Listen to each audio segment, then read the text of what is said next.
And now it's time for Money Matters. Today we're talking about taxes. Matt Dicken, CEO and founder of Strategic Wealth Designers, joins us now. Matt, you've talked about taxes being on sale right now. What's the concept, the thinking behind this? Well, what's interesting about this is everybody feels like they're paying more than their fair share in taxes. But if you look at it where we are currently, we're in one of the lowest income tax environments we've ever seen in our nation's history.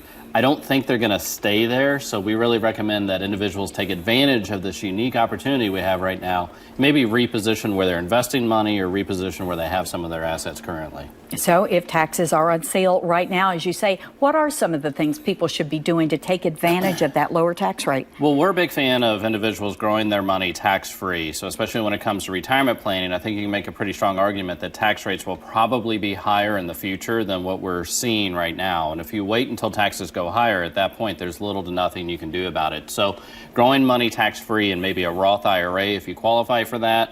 Maybe your employer may have a Roth 401k is another great option.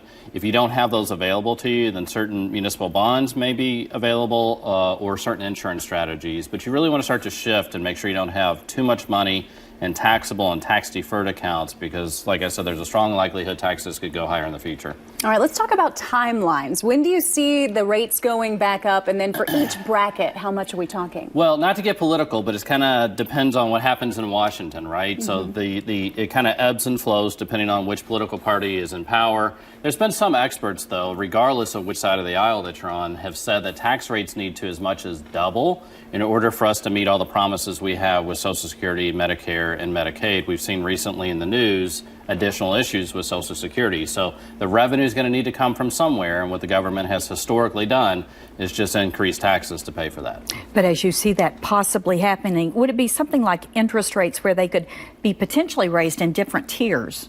Well, what ends up happening when we look at this issue is that could certainly be a possibility. But the longer that we put off increasing tax rates to pay for all these promises that we've made, the higher the increases are going to have to be. So it's kind of like your bitter medicine. We're going to have to take it at some point. Nobody gets excited about it, but if you run the numbers, you look at the math, it's just a certainty. It's not a matter of if, it's when we're going to have to start increasing tax rates. All right. Thank you so much. Those are great ideas. Learn more ways to make your money matter on WKYT.com. And if you have something you want us to discuss, send an email to news@WKYT.com. We'll talk about it here.